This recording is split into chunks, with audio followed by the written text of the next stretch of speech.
Welcome, everyone, to the Deep Dive, the podcast that skips small talk and goes straight for the concepts that shape our thinking and behavior. In this podcast, cold expertise is defenestrated as warm philosophy is enthroned in an attempt to explore the field in which we're all scientists looking for answers, living well.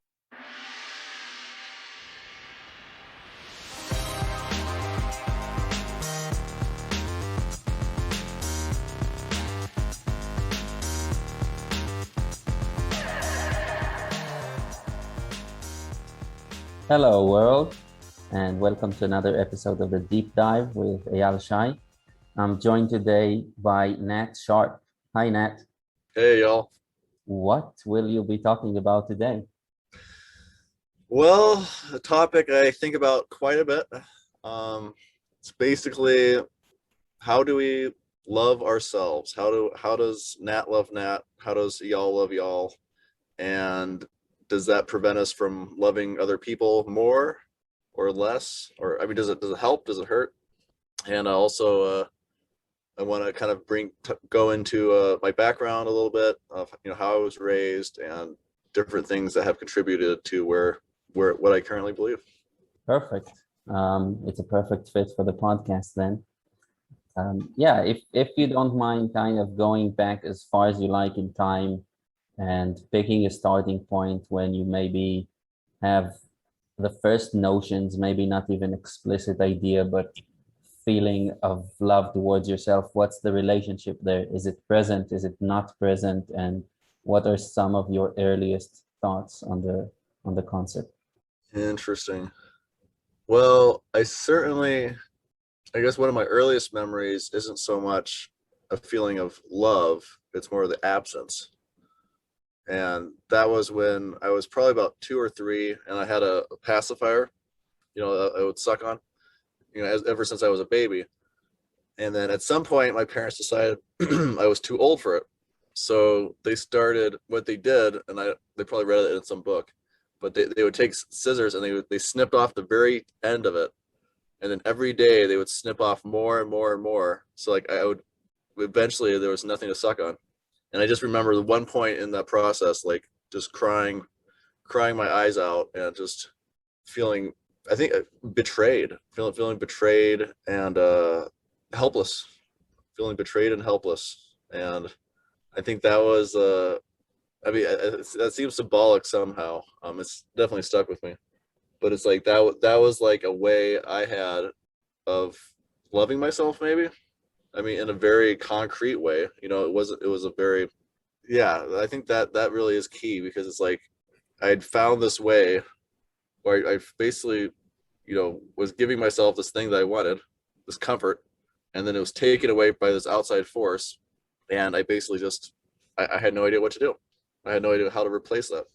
Wow. Yeah, I can take on the role of you as I don't know, however many years old you were there, but yeah, I can definitely feel that it could be something bordering traumatic, right? When you find a self-soothing mechanism and it's taken away from you, but then it raises the question, like you say, you couldn't replace it. So what's happening there going forward in terms of, do you look for something different to achieve the same effect, or do you have a personality change to deal with that? Because I think those two options are on the table at that point, like either maybe harden somehow and protect yourself better, let's say, maybe gaining self-sufficiency so you wouldn't have to depend on people that might do it to you, or finding something different. What was it for you? Yeah. Unfortunately, I think it was the other option of but basically internalizing it somehow in a way that probably wasn't helpful. Basically, becoming more dependent, more helpless, as opposed to. You could argue like either way would probably had its own harmful side effects, but I think the lesson I took away from that was not only am I dependent on other people for my happiness, they're also extremely untrustworthy. So, yeah, I don't think that. We can't. It's easy to extrapolate a whole bunch from one incident, but I'm sure it's it's probably been repeated over and over again, over the course of my childhood. But I think that was, yeah, personality wise, it's like that's kind of how I learned to respond, was basically just internalizing it and be like, okay, this is a problem with me, as opposed to the outside. Yeah, that makes sense. Yeah, in terms of going forward after that, do you have any other kind of stations that you land in when you think about the development of thinking about this concept or about loving yourself? Where would be another place where you kind of stopped and looked at it? Yeah. Well, early on, I guess, and I didn't get really, really a Freudian, but basically in terms of like my first like kind of sexual explorations, which weren't even really that sexual. Like one time, like I was like probably like 6 or 7, and like I was swinging on a swing, and one of my best friends was a girl, and we did the thing where you sit on each other's lap like a spider, and you go back, and you both are pumping, and we were doing that and just having fun, and just not even, it wasn't even really sexual, but I remember getting in trouble for that. I mean, I remember being severely reprimanded for doing that, and there was a few other instances of just like messing around with my friends and stuff, and being caught, and being having this severe reaction to like basically it's very innocent kind of just exploration, right? And once again, like not having any idea why. I mean, same thing with the pacifier, right? Not having any idea why it was happening. All from my perspective, all I knew was I was doing something that was enjoyable, and just following my interests, and then bam, like these authorities in my life, who are basically life and death to me, my gods, they step in and make it very clear that this is not acceptable. So of course, and then through adolescence and stuff, that that went even more extreme in a certain sense, kind of living this double life, but still always believing deep down that they were right. Like Yeah, that was very important to me. That was very important to like my sense of identity, and like sense of like security, that no matter what I was doing wrong or bad, I always agreed with them, even if I did it right. Even if I disobeyed, I would still agree with them. and does that have anything to do with the kind of environment that you grew up in, the place where you grew up? That's quite possible. So yeah, so for people that don't know my background, which I don't talk about that much, so you probably don't. I was raised in it was basically a commune, or maybe I think someone called it a soft cult one time. uh, so it was started in the 1970s, back when that it was hippies were had started communes all over the place, and this was a little group of, they were Christians, so they were basing their background or their kind of community on like the early church, where everything was held in common, and people lived together. So it started off as a bunch of college kids, and then some of those college kids got married, they had kids themselves. So now 40 years later, well, I guess so. I was born about 20 years after it started, 15, 20 years, and my parents were where my mom was the daughter of the founder. So like he was the daughter, she was the daughter of the kind of the leader, and then there was kind of this little schism that happened in the 90s. And Every good commune needs a schism at some oh point. yeah, it's inevitable, right? I mean that's I mean it's a tiny group of people, like 30, 40 people. They wanted to Yeah. do the early church stuff, so there must be a schism. Oh, exactly, right. I mean, that actually is very traditional, right? They're following in the footsteps. So, and the interesting thing is like my parents they wanted to become Catholic. So before that, they were just kind of their own denomination. They were just doing their own thing, interpreting the Bible however they wanted to. And my dad specifically had gotten really interested in like the early church fathers, and like he kind of anyways, he got really interested in like becoming part of something larger. Like he basically didn't want to be a cult leader, if that makes sense. Like, so he found himself in this position where he was becoming more the leader. Like he and my mom were becoming the leaders, and he didn't want that. Like he wanted to be part of a larger group. Right. Um, and so we ended up becoming Catholic. So I was raised in this really weird thing. So like that was like when I was 2 years old. So I was raised like we were Catholic, but we live like no other Catholics. Like we still live together. We dress like the Amish. Like I wore suspenders. The women wore like dresses and little scarves. And we had like one source of income, so we shared all the money. And there's like one other family there, and they were basically my siblings. Like I knew them since birth, right? And we were homeschooled, and so yeah, that's my background.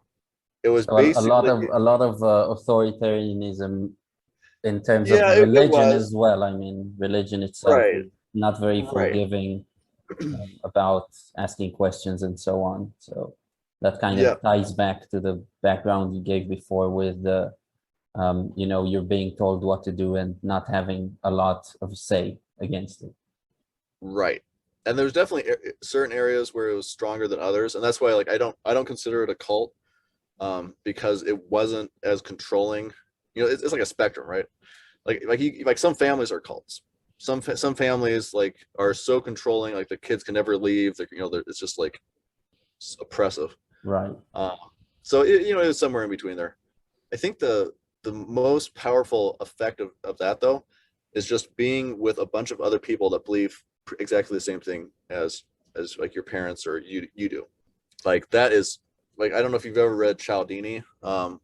He wrote a book called No. Persuasion. Robert Cialdini is like this famous psychologist who wrote about like the seven most powerful types of persuasion, and one of those is called social proof, which is basically like what we do as social animals. Like we will, if we're in a situation where we don't know what to do, we will look around and see what other people are doing, and then basically copy them. So being raised in a group like that, like not having outside friends, like I didn't really have any friends that were part of normal families. I didn't have any friends that weren't Catholic. I didn't have any. I mean, I guess I had some friends, kind of friends that were like other Catholic, like homeschooling families. That was kind of another little world. But so yeah, I think that I mean that's a very, I mean, so there's like strict authoritarianism, which there was to some degree, but there's also just not being exposed to like any other ideas, and just having that super strong tribal sense of identity of like, this is who we are, this is what we believe, this is what's true. And it's like you don't even have to enforce it then. Like you don't even have to enforce belief when it's just so obvious what's true, right? Right. Yeah, and that makes sense. So when you are being told something or being coerced into giving up your pacifier or whatever it is, reprimanded for doing something totally innocent, there's not really much of yourself to find there, right? That really can put up Good point. can put up a fight or anything like that. There's it sounds like there's not much of a self almost. I mean, to use other terms, it's like you did not have a meaning crisis. You had other problems, but not a meaning crisis, because I think you were already part of this like big super organism in a way, right? Exactly. No, that's a really good insight. Yeah, super organism. That's what it was like. And even it's been about 12, like 8 years since we left, and it really is like, I mean, like I don't think I'll ever regain that sense of belonging that I had. Like I think it really is. My guess is that is like that's closer to how like instinctively, or like how we evolved to basically belong to a super tight knit group like that of family and extended family, all believing the same thing. And I mean, you could probably relate to this as being Israeli. Like this is like right out of the Bible, right? I mean, Yeah. And growing up in a kibbutz, which is also was started oh, as a commune exactly. where everybody's pooling the resources, and yeah, and any sort of power they had, they shared in the. So whether it's resources, working hands, whatever, everything is Yeah, shared. Yeah. yeah, and like I mean, I'm sure from your experience, like I mean, there might have been negatives, but that was mostly a positive experience, right? So I grew up in a period of transition. It was not the kibbutz started. My kibbutz was founded in 1939. So by the time I was born in 87, it was transitioning in the mid 90s. As I grew up, it wasn't as strict. A lot of people started wanting to have, there was a process of individualization, and Interesting. I actually, I consider myself very lucky because I have very good friends that are like brothers to me emotionally. And yeah, I definitely felt very like a very strong foundation, psychically speaking. Today, I found that I've started to diverge and kind of go into my own world, and what remains mostly is the emotional bonds. But in terms of communicating over ideas or something like that, I think a lot of them are satisfied with being part of this community and just keeping with tradition, which is Mm, just something that personally I could never do. I don't think there would ever have been a society that where I would have been completely 100% on board with everything in it. You know, yeah, it yep. sounds strange to me that some people actually can do it. Yeah, and yeah, from my perspective, it's like, yeah, like I said, like it slowly started. It was in a certain sense almost like it's a double life, because it's like, yeah, emotionally I was like 100% sold. You know, I believed like all the stuff, but that there was this little part of my mind, and basically I mean, probably the two most rebellious parts of me were the sexual part and the intellectual part, and neither of those were satisfied. I'll put it that way. Like neither of those were very satisfied with the with how you know, the current situation. We And can imagine. Yeah, so to think back about it, where does this begin to crack for you? Where do you increasingly find more of yourself, that you could even begin to consider that you should love in terms of loving yourself? How did you discover that there is a self that is not necessarily on board with every idea that goes around this community? you know, the interesting thing is that I don't. In a certain sense, it didn't happen until after I left. So I guess I can talk about that a little bit. So after I kind of graduated high school, I went to this like a 1 year film school, because like I like making, like we weren't allowed to watch movies, but we were allowed to get they gave us, like my parents gave us a video camera, so me and my friends would make movies, and then every once in a while we'd, you know, like we'd watch a movie maybe like once a week or something, right? And then we'd be like, oh, let's make a movie like that. So that was kind of like, you know, a way around that. I at one point I asked my parents if I learned how to make video games, if I could play them, but they said no. So that was canned. But they did let me make movies, so that was nice. So I went to this film school, and that was like my first kind of time like being on my own and stuff. But I didn't take a lot of initiative. I kind of just went along with, you know, like my roommates, my friends, and then afterwards, like they were going off, you know, getting jobs and doing stuff, and like that was like this, like I couldn't even imagine it. Like I couldn't even imagine, like, I mean, and looking back on it, it's like, I mean, part of it was just the practical fears, right? Of like, you know, how do I survive? How do I make money? How do I? But I think the larger thing was like you said, the meaning. Like there was just no meaning for me to like go out on my own. Like I couldn't, like that didn't make sense. Like what? Like I remember one time, like my brother, I had an older brother who was like he knew from very early on that he was going to get out and he was going to go live his own life. And like he would like whenever he could, like if he was visiting friends or family, he would watch TV, he would read, you know, tons of books, basically in your words, like forming that sense of self, like from outside. Like he had friends that didn't live in the community, so he was from very early on as a teenager, he knew he was going to get out, he was going to go to college, he was going to do his own thing. And I remember like I was probably about, you know, 19, 20, like talking to my dad about him. And like because I remember like, okay, my brother had, you know, graduated college, he got married, and like my dad was saying, like I was asking like, yeah, where is he living now? And like my dad said some town, you know, hundreds of miles away. And I was like, well, what is he doing? And dad looked at me, he's like, well, he's just living. He's just living. And it's like in my mind, like that didn't make any sense. Like that made no sense. Like I couldn't even compute like what that meant. Like being like in the community, like there was always like, you know, different projects. There's this mission, right? There's always a sense of mission. There's a sense of like being basically, and this is I think why cults are so attractive to people, Actually, like, this reminds me of a quote. I don't know who said it, but they said, people who desire wealth or, money get sucked into pyramid schemes. People who desire meaning get sucked into cults. And that Yeah. really, that's what they're selling. That really is what they're selling. Like, so like, I felt like I was the center of the universe. Not me specifically, but my group. I felt like my group, like, we were like the Mm, true believers. We were the ones who were like, my parents were these super radical people that had rejected modern, society. They had lived in the world, and they had found it wanting. They had rejected it.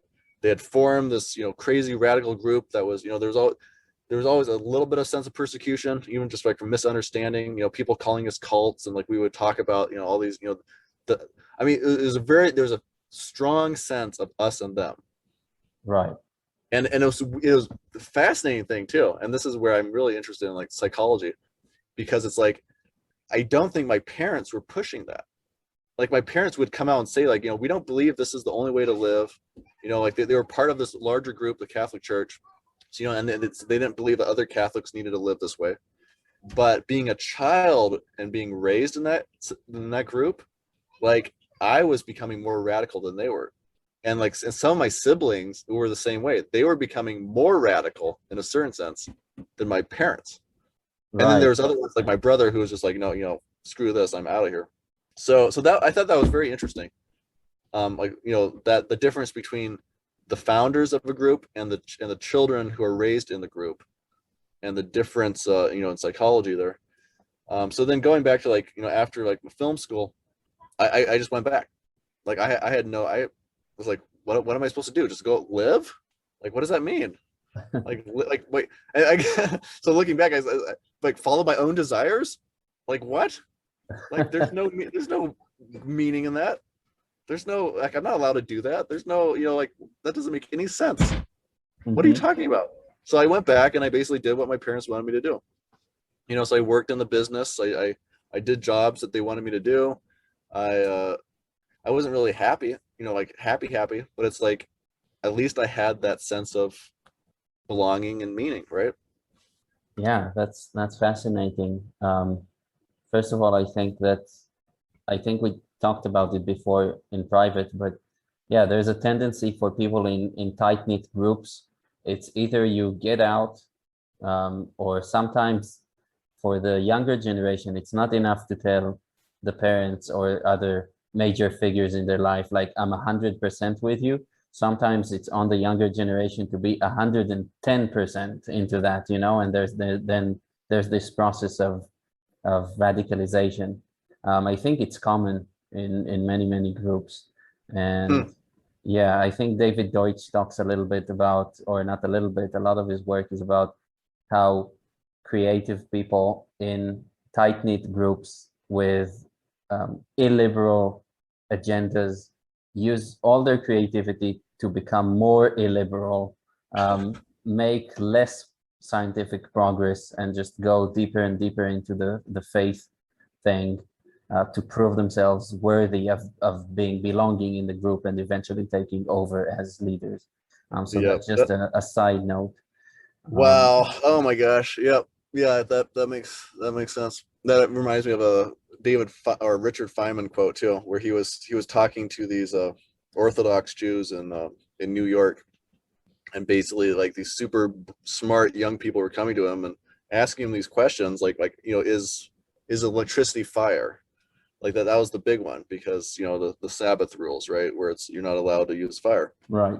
um and he was getting so frustrated by these questions. I mean, he was in good faith trying to answer them, but he was getting so frustrated, just, and he had a very similar takeaway as David Deutsch, just basically saying, like, here's these super intelligent guys, and all they're using their intelligence for is, like, better explaining, like, the Talmud and the Torah. Yes. I mean, it's like, in his mind, it was being wasted Right. because it was basically, it wasn't new information, right? It was just like, they were just taking this thing that was like, and David Deutsch, and I'm reading Beginning of Infinity right now Oh, for good. but it was like, he's so good at, like, basically saying, like, like, for most of human history, it's always been this idea that we know everything. We know, or at least everything that's important. Everything that's important, we know. we know. And it's just, and from then it's just a matter of like, you know, defining it down, you know, a little bit, you know, clearer maybe. Right. But it's like, did someone like me, like who has like this desire for like, you know, for the truth, I would say, or at least consistency of thought. It's like, it was so frustrating. It was so frustrating to like, and like, so like, here's a story, like, you know, like reading the Bible, right? Like, I mean, I could barely read the Bible because I would start reading it and I'd be like, oh, that's inconsistent. That's inconsistent. That doesn't sound true. Like, what the heck? Like, I'm supposed to believe that? Like, what? It's like, for the most part, I just didn't read it, you know, because the cognitive dissonance was too strong.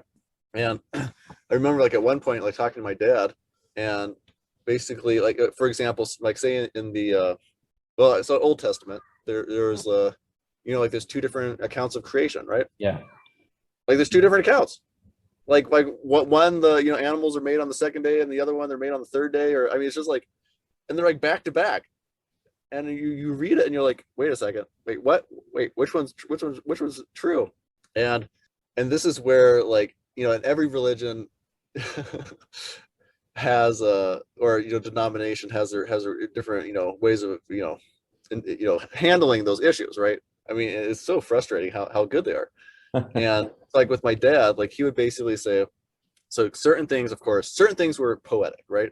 And basically the Catholic Church, their stance on Genesis is that it's basically poetic, right? I mean, it's true, but it's not true in a scientific way, right? So they make Right. two different types of truth, and they say it's not true in a scientific manner. But my dad, like he was much more literal, and like, so I was raised as a 6 day creationist. Mm. Like I actually believed until, you know, just a few years ago, basically, that everything was created in 6 days, right? So you start, but then as you start actually learning about like animals and stuff, and you're like, well, you know, these animals are obviously designed to like eat each other, right? I mean, or like mosquitoes, like they're obviously designed to suck your blood and cause you misery.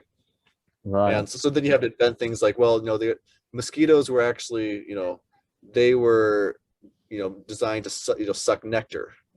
Like it wasn't actually blood, right? I mean, anyway, you just make up stuff, right? And but the most frustrating thing to me was like when I would come to my parents like with these inconsistencies that I found, wanting the truth, right? So that's the thing. Like I'd been trained to like want the truth, and that the truth was the most important thing, and then we had the truth, right? So I would come to them with these apparent inconsistencies, not trying to argue with them, but just like, you know, be like, okay, like how do I explain this? And a lot of times, I mean, like the most frustrating response was their apparent inconsistencies. So that was always like the starting point, right? Like, so if you believe that your group has the truth, there are no inconsistencies. There's nothing lacking, right? So if anything looks like it's lacking, it's just apparent. It's apparent inconsistencies. And then we would talk about like, well, how both could be true, right? Like they were, Mm. I mean, both were true. Is that something that you felt was also understood by you to, as you assessed your own um, condition, let's say, as you assessed your own well-being or Okay. something like that? Did you notice any inconsistencies there, and were you trying to apply the concept of apparent inconsistency or anything like that? Like, Yeah. Well, yeah, exactly. I mean, and what was uh, the moment where it began to crack for you, like this whole worldview that's led yeah. you Well, okay, yeah. to So believe I forgot to finish my story. So after I came back, I was like 19, came back, worked for them for a while, for about another year, and then we would have like these different like guests, you know, come and like, you know, stay with us or work with us for a summer. Um, Actually, the kibbutz would do the same thing, right? Like my father-in-law Yeah. lived on a kibbutz for a summer Oh, good. back in the 70s. Actually, maybe it was the same one that you're at. I'll have to find out which one he was at. And he really liked it. So we had this, you know, girl who was staying with us. She was like in her, you know, I mean, her 20s. So that was my, you know, future wife, Martha. And we hit it off pretty well, you know, just kind of as friends, right? There's got a little group of like young adults living there, and she really wanted to make a movie, and I that was my background, right? And interesting, I mean, tying back into like the idea of self-love, like I had gotten to the point, like going to the film school had basically destroyed my desire to make movies. It basically crushed it, it had crushed my desire. Like I had been exposed to like how movies should be made. I had been exposed to like, you know, how like this, like the, you know, storytelling, you know, all this like deep philosophy and technique and all, you know, cameras and all lighting, all this stuff of how movies should be made. And I was looking at my crappy movies that I had a blast making, and I judged them so harshly, and I just hated them. And like basically I tried making another movie with my friends, like on like, you know, one of the breaks during my course, and it was the worst experience ever. Like I was trying to direct them, and they were just trying to have fun, right? They were trying to make this fun movie, and I was so freaking serious, and I was just like no, we have to get this light over here, we have to do this. And I was thinking what my classmates would say and what my teachers would say if they saw what I was Right. doing. And so yeah, that's really key. I mean, that is super important, because yeah, basically going to film school destroyed my desire to make movies. So that was really interesting. So here I was with this woman that, you know, I was kind of attracted to, and you know, I definitely enjoyed, you know, talking to, and she wanted to make a movie. And in my mind I was like, okay. And like the biggest hurdle I had was the story, because the thing that had been hammered into us was story is king. Like you can have the best produced movie ever, but if the story is crap, nobody is going to watch it, nobody cares, right? So Hollywood that was doesn't listen to this advice, by the way. I don't know if you saw the Marvel movies, but I yeah, don't think they're based around that philosophy. Or are a, they? a Like, story of, or yeah, not it's of the best. mostly action, right? Explosions and stuff, I'd say. Right. Well, I mean, yeah, there's certain Marvel movies I like, but the one I would say, I don't know if you ever saw the Transformers movie, No. like that whole series of movies, but those ones I can barely watch, because it's just, there's nothing, no human kind of, you know, emotional thing that I can glom Right. onto. So meaningless. Okay, but anyway, but she was like, oh wait, I want to write the screenplay. Let me do the story. You don't have to do the story. I'll do the story. You just direct it. We'll do costumes. We'll get our friends to act in it. And, you know, and you do the editing. I like the editing. I'm very good at it. And so we did it. We spent like a month basically making this movie. It was a musical. It was really fun. It was so we used songs from Fiddler on the Roof. The story was based on Beowulf, and then we had a few songs from Mary Poppins thrown in there. So super crazy, super weird, and we just had, it was so much fun. And that was basically the beginning of like falling in love, like working together on that, you know, creative project. Was the beginning.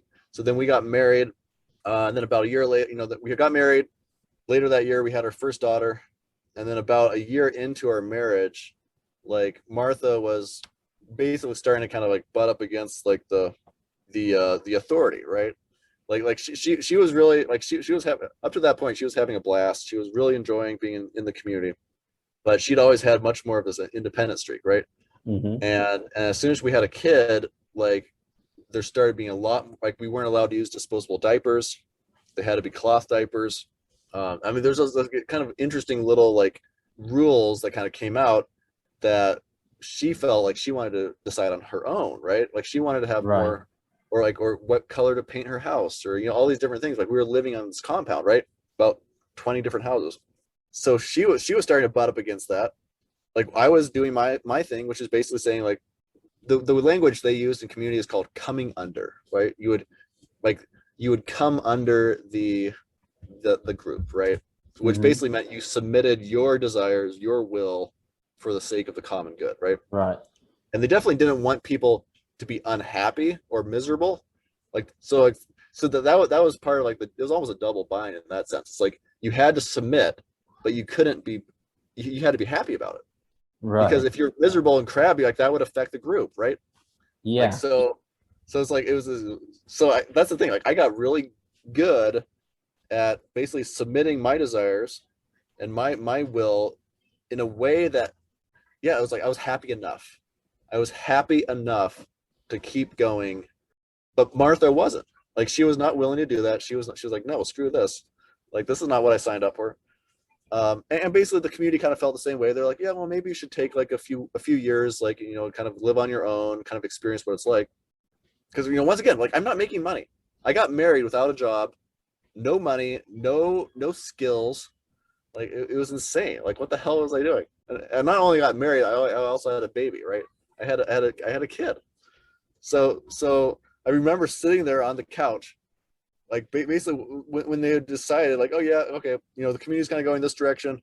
And there was another family that was there, like my cousins. They had kids. They were leaving too, so there weren't going to be any kids left. And I remember sitting on the couch in this catatonic state of just being like, it was like catatonic. Like, I could not. I felt paralyzed. I was just like, I can't move. I can't. I basically can't. Like, they were asking me to walk when I had never walked. Right? They were asking me to go out into this world that I was not like. So it was basically like walking the plank on a pirate ship or something like that. Sure, right, right. But exactly, exactly.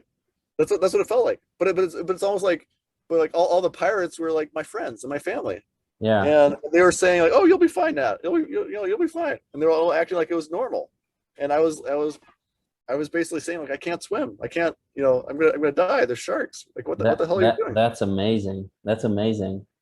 So Um, so yeah. Basically, I would say like I didn't leave the community. I was. I mean, I could have stayed, but it would have basically meant like leaving my wife. So yeah, I would say like that was the beginning. Like that was the beginning of the cracking. Was basically my relationship with Martha, where I actually developed for the first time, I would say, like a friendship that was greater than the group. Like, it was actually greater. Like, I sacrificed my belonging in the community, my contributions, my being part of that. I sacrificed that in order to basically make this one person happy. Which and that was very good. Like, that was a huge part of my of what you were saying, basically developing that sense of self. Because it's like, like, for the most part, like, everyone I had related to, I'd related to them as basically a cell in that super organism, right?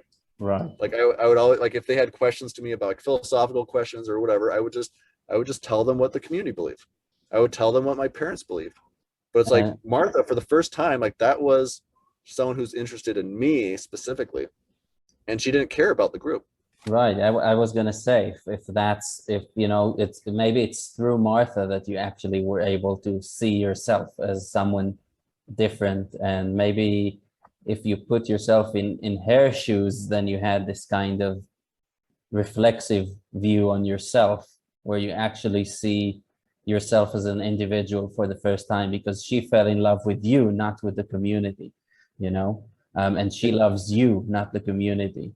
And I Yep. wonder if that's where um, you were first able to explicitly maybe even think about uh, self-love.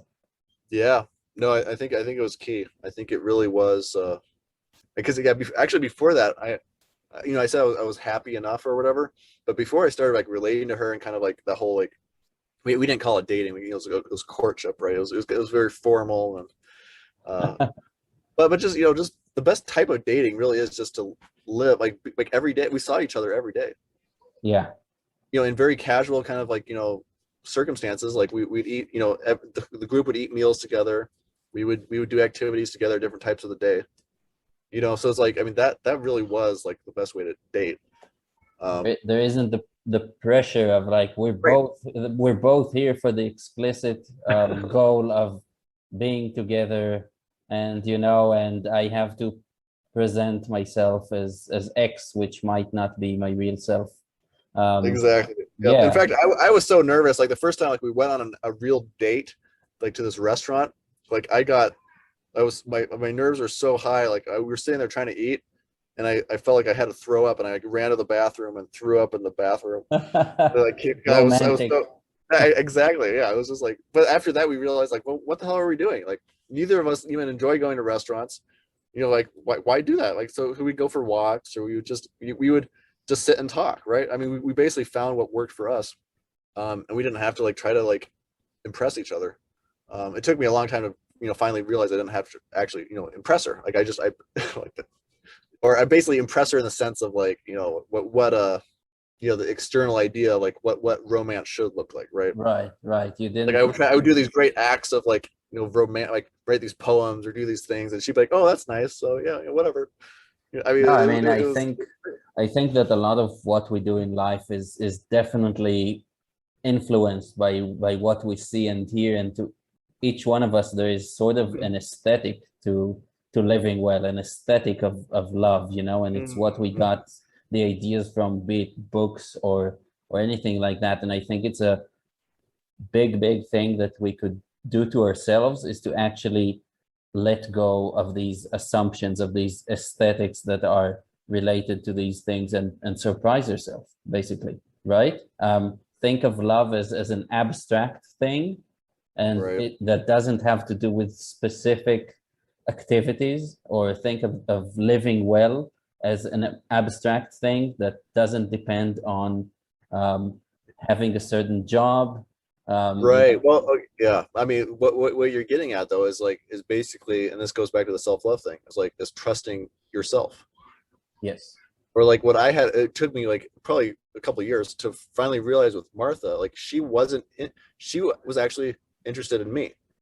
Like she wasn't interested in this amazing stuff that I could do, or like like, I mean, it was so, that was powerful, right? I mean, that was like whoa, wait a second, like maybe there's actually something of value Mm, just intrinsically, right? mm. So something like actually like that's not a matter of creating some sort of great, like basically winning that somehow, right? Yeah, she wasn't thinking about you in terms of what you could provide to her or any Right. of Oh this, yes, right? yeah, definitely that. Like, yeah, Yeah. she did not care at all about wealth at all. I mean, I was the wrong person to marry for that. Like, I was literally living with my parents. I mean, that's about as like irresponsible as you can And a get. bunch of other people. Right, and a bunch of other people keeping me alive. So So in terms of the your first steps in the direction of actually doing things that are expressions of self-love, like could you point to something that you did that was an act of self-love? interesting, huh? Yeah, I'm not sure if I would. I've never thought of it as self love, but basically my so we we spent a couple years like living outside the community. Like I was doing kind of like I tried construction for a while for the this family friend. He basically fired me because I was so bad. And then I got this job, like a sales job.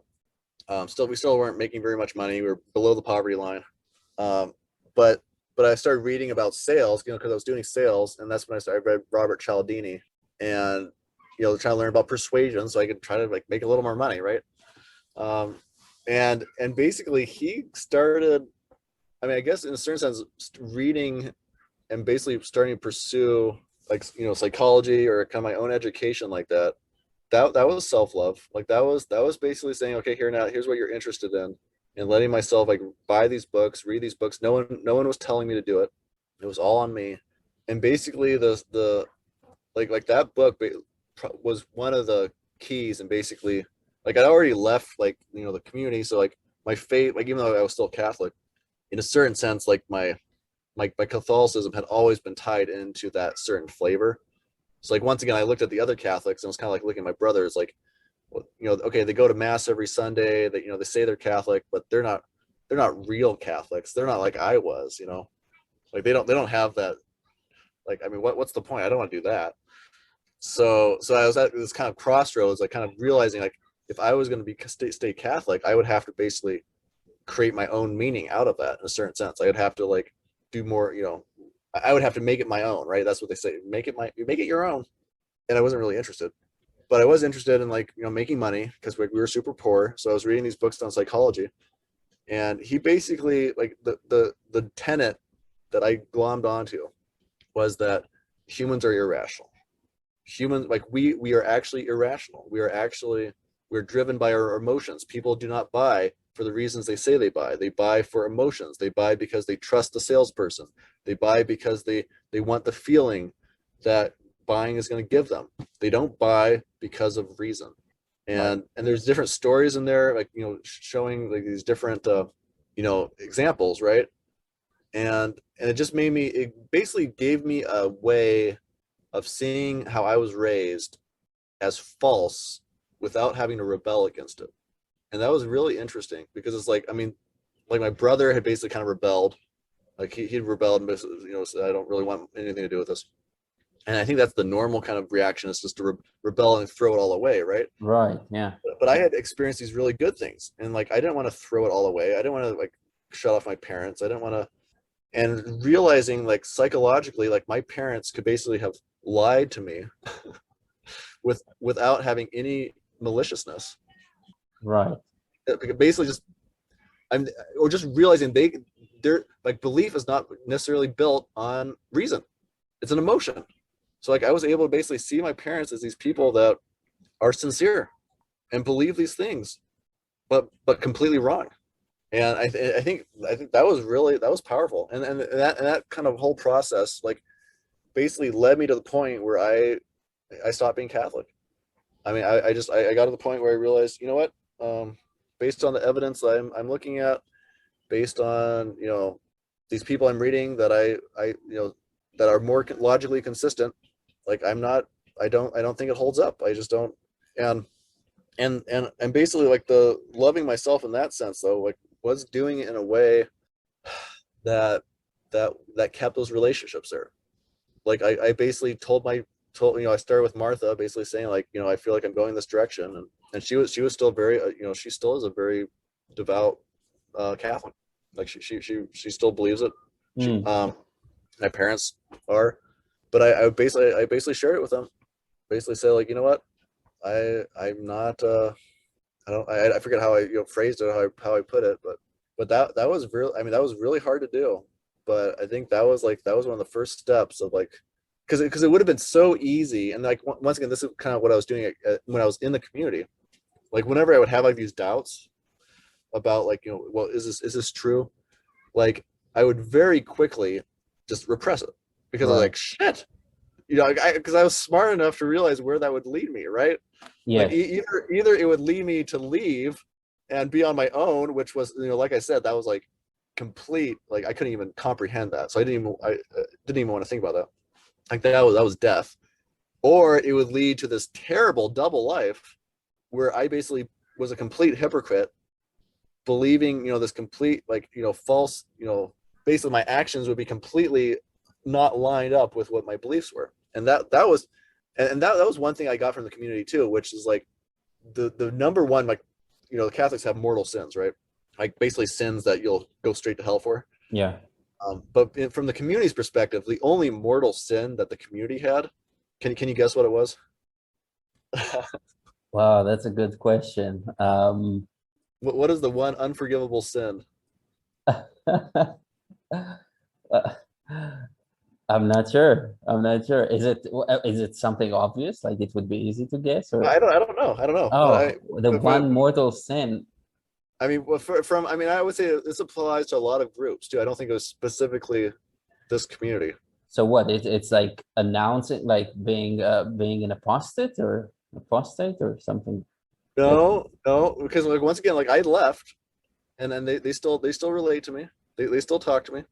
right. So the one sin, and so some groups it obviously is like they'll just cut it off completely if you Yeah. if you leave. But the main sin, at least from my perspective as a kid growing up, was lying. Lying, It was basically deception. It which was like is amazing in light of everything you told, about how you realized that the truth was not priority number one when approaching texts. It's really interesting. In ancient Greek, the word for lie is pseudes, but it also means any untruth. So there's no distinguishing between lying and an untruth because they are equally harmful interesting. or useful. But actually, if you're telling an untruth, you better be lying. um, yeah, either because either because you want to know what you're doing, right? You don't want to just tell an untruth because you don't know. So if you're trying to deceive someone, you're telling an untruth. But it could be used for good ends in dialectic, for example. Yeah, as can be seen. Won't go into this here, but anyway, just interesting No, thought about. that's fascinating. I actually got into a whole discussion with someone on Twitter recently, who's basically saying the same thing, like saying like even if someone believes what they're saying, if it's not true, it's a lie. And my response was no. There is a huge difference Right. between someone actively deceiving you versus someone believing something that's not true. And basically, once again, like that's kind of been the philosophy I've been developing, is just realizing 99% of what everyone says is not true. Like, and this is like David Deutsch again. Like he calls it fallibility, right? Yeah. He's like, if you don't believe in fallibility, you're screwed. Like, if Yeah. you don't believe that most of science is fake, or not fake, but not complete, right? You're screwed. You're never going to develop another theory. You're never gonna progress. Right. I mean, just think about the person who tells a person is showing up in town and asks how to go to the beach, and the person tells him it's across these train tracks. He tells him it's across these train tracks, just cross them. You'll see a sign that says that the train passes every 20 minutes, but don't worry about it. The train has not been working for the last 20 years, you know? Okay. Now, he could actually be telling the truth from his perspective, but the trains have just started running again after 20 years on that day, right? Well, the person goes there and he dies, and it really doesn't matter if the person who told him to cross it, not even looking right and left, it really doesn't matter if he was lying or just, innocently. Well, it does. See, it does. I mean, it doesn't matter to the person who dies, No, it doesn't but it matter to does. me. But it does matter to the group. Okay, and this is where like from my experience, the difference here's the difference. Okay, the difference is that if that man was part of a group and he said like that train is not running, for whatever, and he was wrong. If he was sincere, he is still trustworthy. Yes, Okay, you are he is absolutely still right. he is still trustworthy. If he Yeah, was lying, he is no longer trustworthy, and he yes, cannot be trusted in the future. Okay, absolutely. and that so basically this community of people, they basically lived as it's almost like a giant marriage. Okay, like a lot of the, I mean, they weren't having sex, but it was like a lot of, there was a this core group of maybe like 15 adults that they'd even like committed like their entire lives, like they had made lifetime commitments to each other and Right, to the yeah. community. And the biggest, and I do believe that the main reason they've stuck together is because they develop this sense, this ability to communicate honestly with each other Yeah, on a very deep, emotional, sincere level that most people never even want to get close to. Um, so yeah, so that's where I would say, yeah, from the individual's perspective, no difference. From the group's perspective, if you have someone who's deceiving and lying and not so, like, so in a certain sense, like I would sin, I would do sexual things or whatever, I would break rules, okay? But the one thing I always did, I would basically let them know. I would confess. I mean, I would, Catholics have confession, that's private, but it's like in a certain sense, I would still, if I did things that I knew were wrong, like once again, it wasn't that I didn't believe what the community, like I believed them, yeah, like so if I've had these, urges or like these desires or whatever, and I would go off and do something that I knew was wrong, like I would make sure that it was not, like in a certain sense, they knew about it, or at least after the fact. Like that's if fascinating. it was gonna affect my relationship with the authorities and with the group. Sure. Like, so I mean, so that was, yeah, so that was the one unforgivable sin. The one unforgivable sin is basically deception and lying. So that, I think that is still a huge part of me, and one reason, like, but that was very disturbing to me. So that's the thing. As I would start finding these inconsistencies or these areas where I thought were not true, it was very disturbing to me to realize that there probably was deception going on at some point, or there was like, and even with my parents, like for the most part, like I'm able to like look at them and be like, okay, I think, I can still relate to them, because once again, like I found these different psychological reasons why they might have been sincere and still wrong. But there's probably areas where, okay, I'll share one example. So like when I was still in the community, like we were having a meeting with some of the men, right? And we were kind of like talking about very personal things and maybe like praying for each other or something. And at one point, like I was basically expressing to my dad, and this is before I was married, and like, so yeah, so interestingly, like after I left film school, came back when I was 19. I was definitely not as happy as I was before. Like there was a lot of resentment towards my dad specifically. Okay, like one time I was sitting next to him at the table, and I was so angry at him, like just like irrationally, and like all I could imagine was like picking up the fork and just stabbing it through his hand, like in the middle of this community meal. Like I was just like this vivid image of just like stabbing his hand and just how good that would feel. Just like, Wow. oh yes. So we were having this meeting, and I was sharing basically my anger towards him, right? And that was one of those things as a kid, like these double binds we develop with our parents, where it's like we get angry and resentful, but because we're dependent on them, we end up feeling guilty about it. And then it's called the anger dependence guilt cycle, I think, Mm-hmm. where you basically go through this whole cycle of like resentment when you're basically dependent on people in a way that you really shouldn't be dependent. Like you don't, I mean, it's like there I was. I was a grown man, right? Like I Right. should have been out doing, blazing my own trail, doing my own thing, thinking for myself, and I wasn't. Okay. And so I was expressing this anger to my dad and stuff, and like it was really good. And like he was apologizing. He was like, "Nat, I tried my best. Like I'm sure there's times I've hurt you, and it was really good, right?" And then at the end, like we just started hugging each other, which is very rare. And we were just holding each other, like hugging each other, like standing up there. And like I started crying, and then he said something. He said, "Nat, it's either all true or it isn't."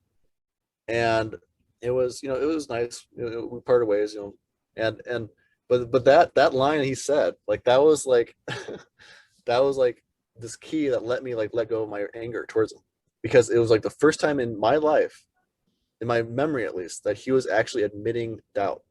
Wow. Like That's like amazing. that was it. Like it's either true or it isn't.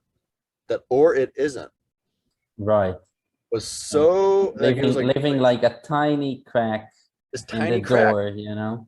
Yeah, and just it's into his and like once again, like he was the leader, right? Like he had to project confidence. He had to project total belief, right? Right. And I think for the most part, he really did. I think like he even had the story like when he was like a kid, like my age, he was out like early on in his conversion, like where he became like super like radical, on fire and like believing the Bible and wanting to live this crazy way. He was he was reading the Bible and having doubts, and so he's like, I went out in the backyard and I raised the Bible up in the air, and I said, I believe. Like he shouted as loud as he could, and he said, after that day, I didn't have any doubts; they were all gone. Huh. And to someone like me, like especially like even back then as a kid, that was disturbing to me. Right. Like like what the hell? Like that's not how truth works. Truth isn't a matter of like going out and yelling as loud as you can that you believe. Like what? And I think I was even more disturbed that it actually worked. That it actually like he basically like switched off this part of his brain, the skeptical part of his brain. He switched it off, and then he just moved on. Yeah, there's a line in Isn't that Mother. horrifying? Yeah, I can see why you felt like it for sure. There's a line in Kurt Vonnegut's book Mother Night about I can't read it word for word, but it's something about, basically I fucked up in life. I did some things. There were things that I got wrong, but you couldn't accuse me ever of intentionally filing off some of my gears. It's yeah. Some of our gears are not there. We lack the pieces, and we're not perfectly rational, and we lack parts of the truth. And you could Yep. accuse me of many things, but not once have I ever filed off like a gear tooth, There you go. to There you make go. a thing missing. And I really related with that quote to that quote. Um, yeah, and it certainly seems that some people are happily filing away some of the teeth so that things like, I don't know, somehow sit better in their mind, or make things easy for them. I Yep. want to ask you, going back to like the progression, the chronology, after living and kind of just becoming much more normative in your way of life. I mean, you live in an RV, so it's not that normative, but But not anymore. For a while it was, yeah. yeah. Um, what are some of the, did it become a lot easier for you then to kind of invest in yourself? And do you feel like some chakra was opening up, so to speak, where it just things became easier, or is it always like lingering? Is it something that's lingering in the back, like thoughts about um, investing in yourself in some way, or trusting your own intuitions and decisions? Yeah. I would say it's still lingering. There wasn't like an instant change. The way I would describe like my kind of like leaving my faith was oh, actually going back to my dad real quick though, like the thing, like we expressed that doubt, like I think that was the reason I was like it lessened my resentment, is because in my mind like he was actually apologizing for the thing that was the most painful, which was that deception. Because if he had doubt, that meant that there were times where he was like teaching me things that he didn't fully believe. Absolutely. And that was the thing that I was apparently most angry about. So by expressing that, like that actually, yeah, anyways, I'm just realizing that now talking to you. So yeah, like I remember one time, like I was staying in this hotel room by myself because I would drive off and sell this food and stuff, and that was my job. And I was thinking about date. I forget the artist name, but he put this giant like formaldehyde, like preserved shark in this glass tank, and he called it the impossible or the inconceivability of death in the mind of someone living. I mean, it's just really stupid, like modern art, right? But that phrase, the inconceivability of death in the mind of someone living, had stuck with me for years. So I was laying there like in my hotel room during this whole process, and I actually imagined myself dying. Like I was like, okay, he says it's inconceivable. All right, let me try. And I imagined myself dying and like basically not going to heaven, not going to hell, not like any other stuff I believed, but just nothing.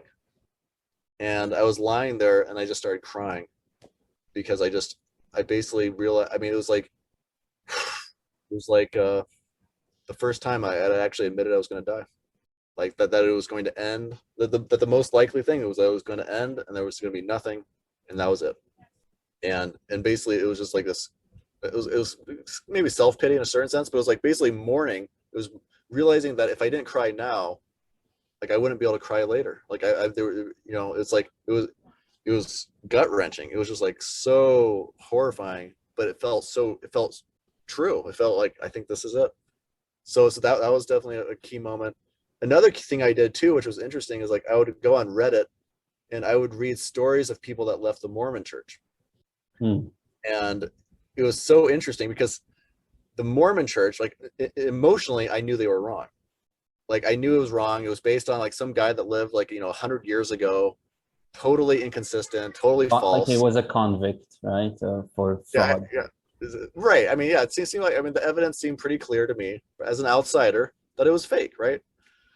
And but I was so I was able to go in there and read their the description of what it was like being in the church and then leaving it. And they would talk about like all my friends were part of the church, all my my book clubs were part of the church, all this, like I couldn't even imagine leaving. Like my entire social life was like, my identity was there, all this stuff. And like everything they were saying lined up with exactly how I felt. Right. But it was so interesting. Like if I had gone and I'd read like stories about Catholics leaving, I don't think it would have had the same effect, because I believed it. Like that's the thing. Like emotionally, like I believed it. So it was only by looking at another group that I knew was wrong, Mm. and seeing that psychologically they were as convinced as I was. They were as absolutely sure of their faith as I was, like 100%. And they had gone through this process, and then now they were on the outside. Like I think that was so interesting. So I would recommend that, like anytime like you think like you're in a group, or you have a belief system that might that you might be a little too emotionally attached to, find one that you do not believe in, like flat earth, right? Go read about flat earthers. read the accounts of someone that believed flat Earth and then went through that, and you will be so humbled. And like that's why like I don't make fun of people that believe in flat Earth. Like people love making fun of them. I don't.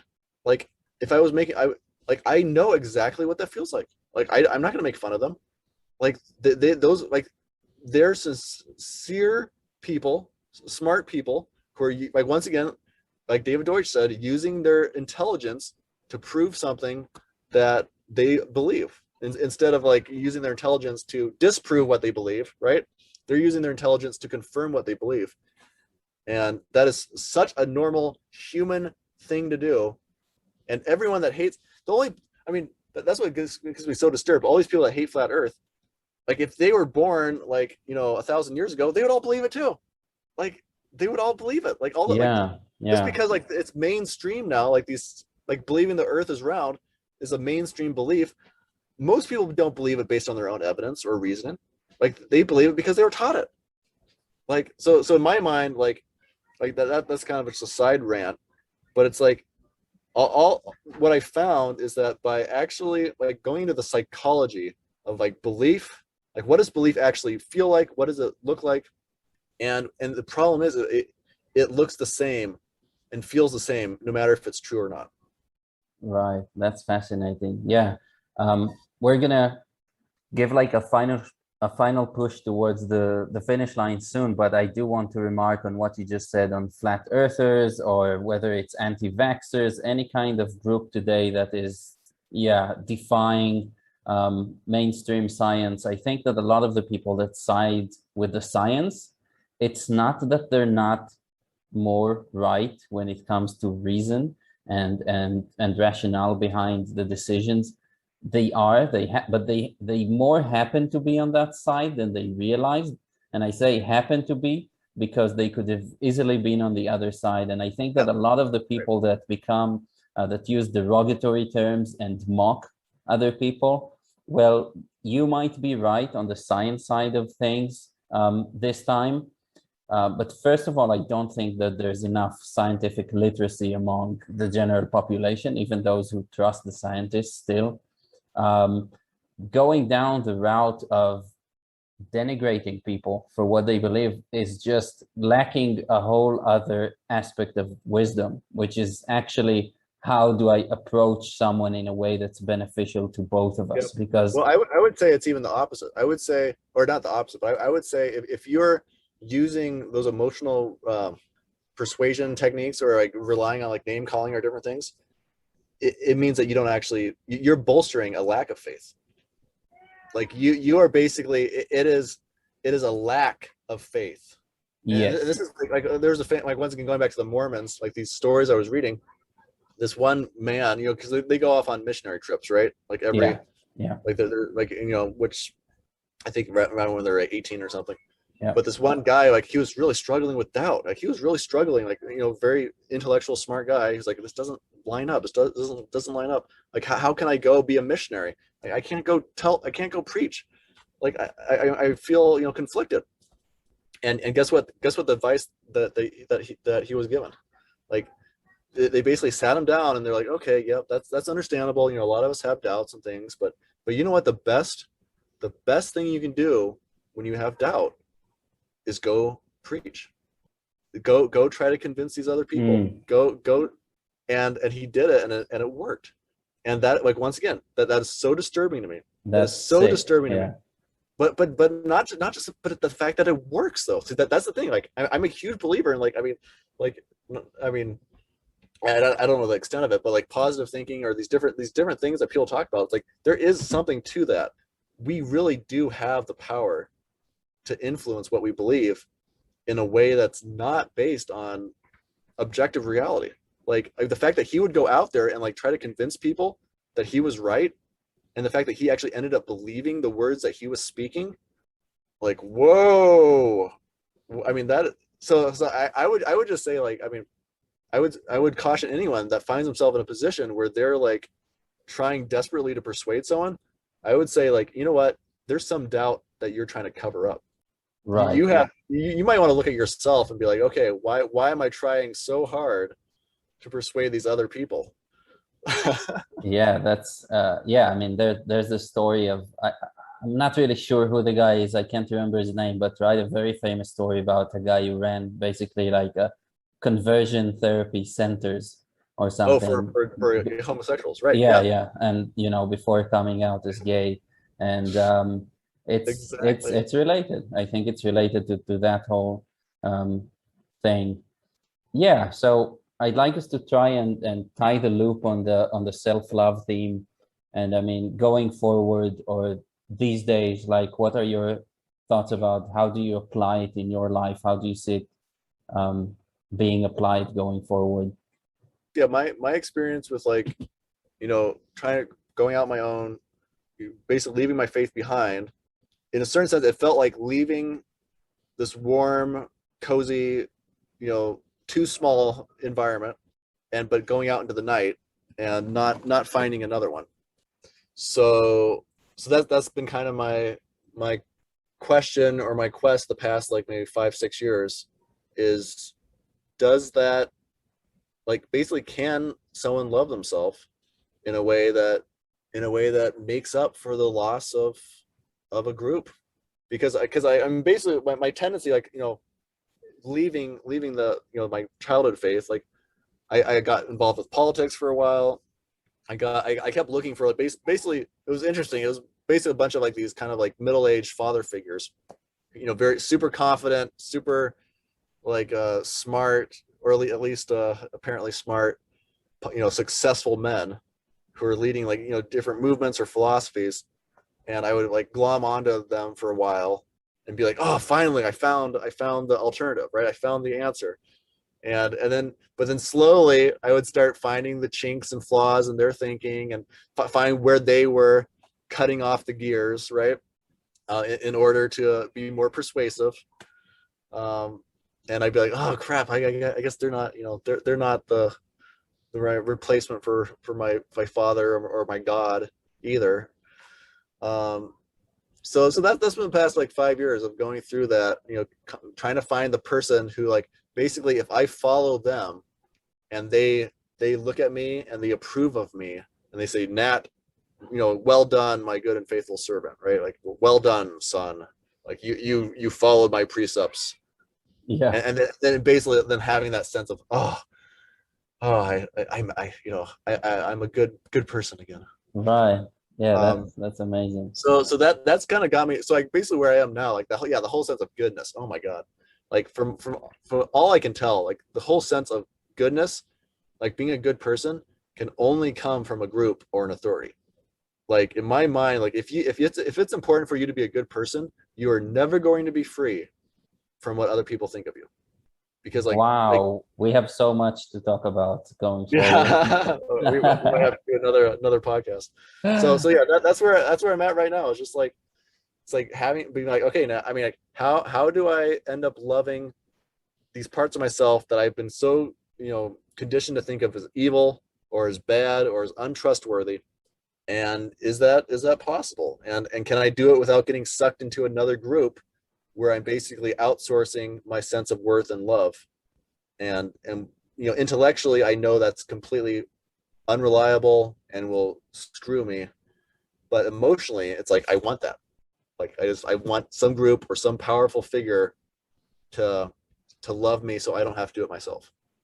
Yeah, and I think that many of us who say otherwise are probably lying.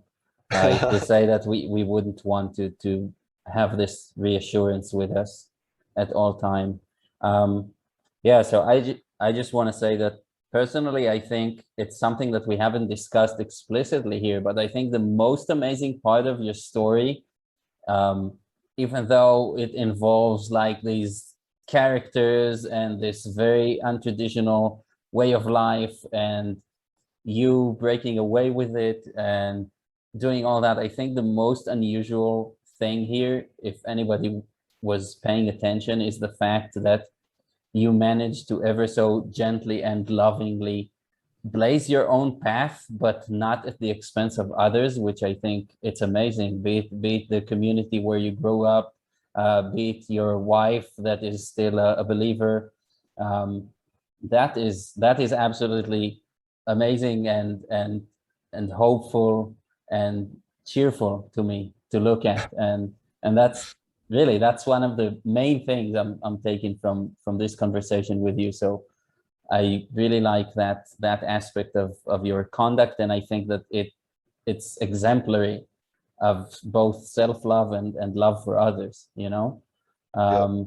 It's just there, it's totally evident, and you don't have to talk about it to show it.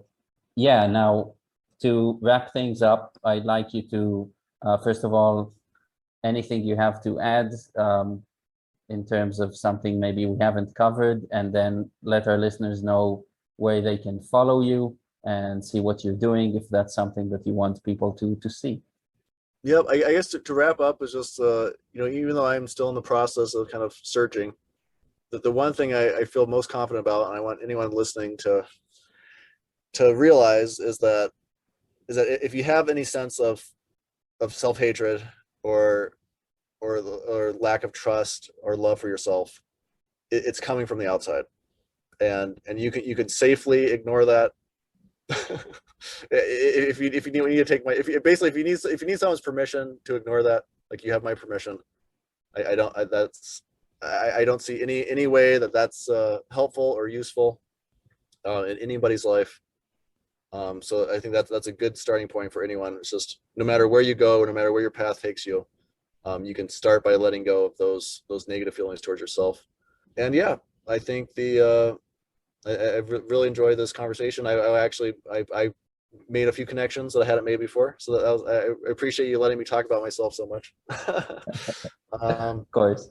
And yeah, I like what you said about maintaining those relationships, and that's something it was super hard to do. Like, it really was hard to go that extra step.